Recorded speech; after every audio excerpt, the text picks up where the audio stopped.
આગામી તારીખ 22 જૂનના રોજ ગ્રામ પંચાયતની જામનગર જિલ્લાની ચૂંટણીઓનું આયોજન કરવામાં આવ્યું છે. મતદાન શાંતિપૂર્ણ રીતે અને ફ્રી અને ફેર રીતે થાય એ માટેના તમામ જરૂરી પગલાઓ પ્રશાસન દ્વારા લેવામાં આવી રહ્યા છે. જામનગર જિલ્લામાં કુલ 187 ગ્રામ પંચાયતોની સામાન્ય ચૂંટણી અથવા પેટા ચૂંટણીનું આયોજન થવા જઈ રહ્યું છે અને 4 લાખથી વધારે મતદારો આમાં પોતાનો મતાધિકારનો ઉપયોગ કરી શકશે. સવારે 7 કલાકથી સાંજે 6 કલાક સુધીનો મતદાનનો સમય રહેશે. આ જે મતદાન છે તેની મતગણતરી 25 તારીખને બુધવારે સવારથી શરૂ થશે. આ મતદાન બેલેટ પેપરથી થવા જઈ રહ્યું છે અને તમામ નાગરિકો જે મત આપવા માટે મતદાર યાદીમાં જેમનું નામ છે તેની માટે મત આપી શકશે અને જે કાંઈ ચૂંટણી પંચના રાજ્ય ચૂંટણી પંચના માન્ય ઓળખના પુરાવાઓ છે એ એમને મતદાન દરમિયાન સાથે રહેવાના રહેશે અને તમામ ચૂંટણીની તૈયારી પૂર્ણ થઈ છે. ચૂંટણીને અનુલક્ષીને લગભગ 2200થી વધારેનો સ્ટાફ અને 1000થી વધારે પોલીસનો સ્ટાફ આમાં તૈનાત કરી દેવામાં આવ્યો છે.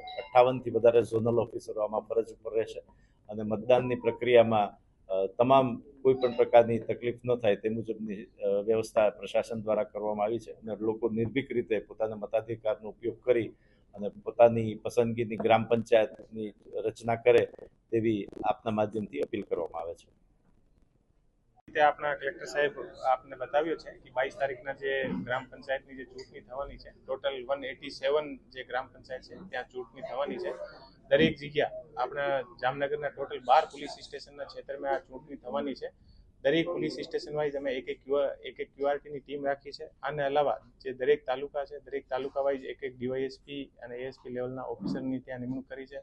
લગભગ 1500ની આસપાસ પોલીસ, હોમગાર્ડ, જીઆરડી નો તમામનો બંદોબસ્ત ઇલેક્શન કમિશનની ગાઈડલાઈન મુજબ ગોઠવવામાં આવેલ છે અને કોઈ પણ જાતની પ્રોબ્લેમ ના થાય અને કોઈ પણ કાયદો અને વ્યવસ્થા ના બિગડે એટલા માટે એલસીબી, એસઓજી અને ક્યુઆરટીની સ્પેશિયલ ટીમોની નિમણૂક કરવામાં આવેલ છે. અત્યાર સુધી લગભગ 2000ની આસપાસ અટકાયતી પગલાં જે બદમાશ લોકો યા બીજા કોઈ પણ જે હતા આના લીધેલ છે. 2 લોકોને તડીપાર કરવામાં આવેલ છે અને 20 લાખની આસપાસ નો પ્રોહિબિશનનો મુદ્દામાલ પણ જે કબજેમાં કરવામાં આવેલ છે અને અત્યાર સુધી જેટલા પણ ગ્રામ પંચાયતના બૂથ છે દરેક બૂથ ઉપર પોલીસનો એક વખત વિઝિટ થઈ ગયેલ છે અને અત્યાર સુધી કોઈ પણ જાતની કાયદો અને વ્યવસ્થાની પ્રોબ્લેમ નથી અને જે પણ ઇલેક્શનના સમયમાં ફ્રી એન્ડ ફેર ઇલેક્શનમાં પ્રોબ્લેમ ક્રિએટ કરશે આ પર પોલીસ કડકાઈથી કાર્યવાહી કરશે.